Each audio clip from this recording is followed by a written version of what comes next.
पाटवडी बनवायचं म्हटलं ना की बऱ्याच अशा तक्रारी असतात की पीठ पातळच होतं किंवा त्याच्या गुठळ्या होतात, वडी म्हणाव्याशी होत नाही, मधूनच तुटते. तर आज तुम्हाला एकदम परफेक्ट अशी रेसिपी मी बनवून दाखवणार आहे, त्यामुळे व्हिडिओ अजिबात स्किप करू नका, संपूर्ण पहा. नमस्कार सर्वांना, खमंग मराठमोळी चव या आपल्या रेसिपी चॅनलमध्ये पुन्हा एकदा तुम्हा सर्वांचं अगदी मनापासून स्वागत करते. तर पातोड्या म्हणजेच पिठल्याची वडी किंवा पाटवडी पण म्हटलं जातं याला. तर यासाठी सगळ्यात अगोदर आपल्याला वाटण बनवायचं आहे. तर त्यासाठी इथे मी लसूण, जिरे, आलं आणि हिरवी मिरची घेतलेली आहे.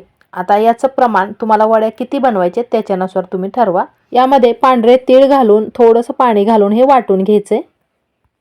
वाटण तयार करून ठेवले. आता फोडणीची तयारी करायची. कढईमध्ये अगदी थोडंसं तेल घातलेलं आहे. तेल तापलं की त्यामध्ये जिरे घातले, कढीपत्ता. आता इथे मी गॅस बंद केलाय आणि यामध्ये थोडेसे सुके मसाले घालते. तेल खूप गरम झाले आणि मसाले करपू नये यासाठी गॅस बंद केलेला आहे. तर सुरुवातीला गरम मसाला वापरलेला आहे.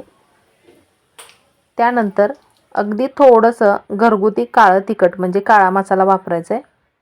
हिंग घालायचं आहे. आता इथं तुम्हाला काळं तिखट वापरायचं नसेल तर हिरवी मिरचीचा ठेचा घालू शकता. थोडीशी हळद घातली आणि हे मिक्स करून घ्यायचे चांगलं. आता यामध्ये पाणी घालायचं आहे आणि पाण्याचं प्रमाण आणि पिठाचं प्रमाण हे सुद्धा पुढे मी तुम्हाला सांगणार आहे, म्हणजे एकदम परफेक्ट अशा वड्या आपल्या बनवून तयार होतात. तर आता गॅस मी चालू केला आणि 2 वाट्या पाणी इथे घातलेलं आहे. चवीनुसार मीठ घालायचे. एकदम खमंग टेस्टी वड्या होण्यासाठी अर्धा चमचा भाजलेल्या जिऱ्याची पूड आणि अर्धा चमचा भाजलेल्या धन्याची पूड इथे वापरलेली आहे.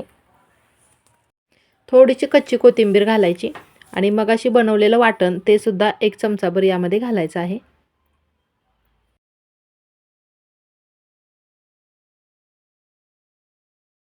सुरुवातीला गॅस फास्ट करून याला उकळी येऊन द्यायची आणि उकळी आल्यानंतर गॅसची फ्लेम कमी करायची आणि 2 वाट्या पाणी वापरलं होतं.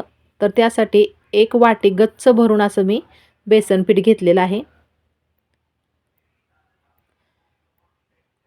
आणि इथे बघा मी छोटासा झाऱ्या घेतलाय जेणेकरून पिठाच्या गुठळ्या वगैरे होऊ नयेत आणि जरी झाल्या गुठळ्या तर झाऱ्याने व्यवस्थित फोडता येतात. आणि गुठळ्या होऊ नये म्हणून आणखीन एकदम सगळं पीठ यामध्ये न घालता असं थोडंसं पीठ घालून चांगलं हे वैरून घ्यायचंय पीठ. आणि बेसन पीठ हे मी अगोदरच चाळून घेतलं होतं. तर थोडं करून सगळं बेसन पीठ यामध्ये घातलेलं आहे. आणि सुरुवातीला हे बघा तुम्हाला जरी पातळ वाटत असलं तरी जसं हे शिजेल तसं याला घट्टपणा येतो. आणि शिजवताना मात्र गॅसची फ्लेम कमी ठेवूनच चांगला असं मिक्स करतच हे पीठ शिजवून घ्यायचे.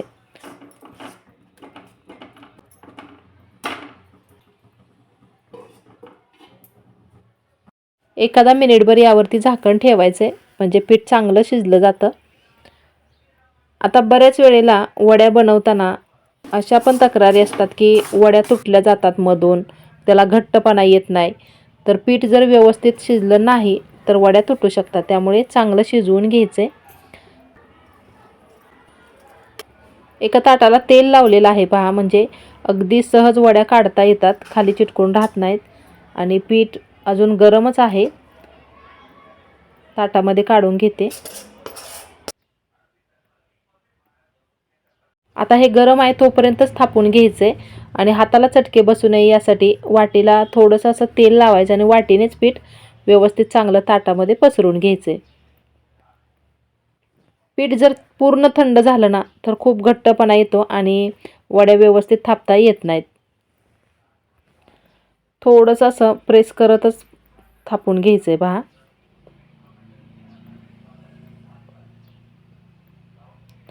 आता यावरती ओल्या खोबऱ्याचा किस घालते.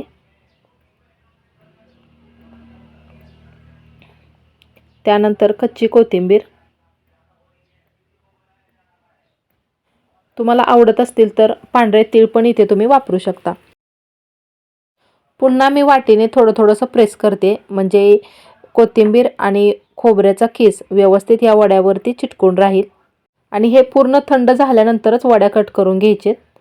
त्रिकोणी चौकोनी आपणाला आवडेल त्या आकारामध्ये वड्या कट करून घ्या. मैत्रिणींनो, रेसिपी खरंच खूप सोपी आहे. अगदी सहज कोणीही बनवेल एवढी सोपी सांगण्याची पद्धत जर तुम्हाला थोडीशी जरी आवडली असेल किंवा ही रेसिपी थोडीशी जरी आवडली असेल तर प्लीज लाईक, शेअर आणि आपल्या चॅनेलला सबस्क्राईब करायला मात्र अजिबात विसरू नका. तर वड्या किती छान निघालेत बघा. मस्त अशा गरमागरम आपल्या पाटवड्या तयार आहेत. कशी वाटली रेसिपी? चला तर मग लवकरच भेटूया पुढच्या रेसिपीसोबत.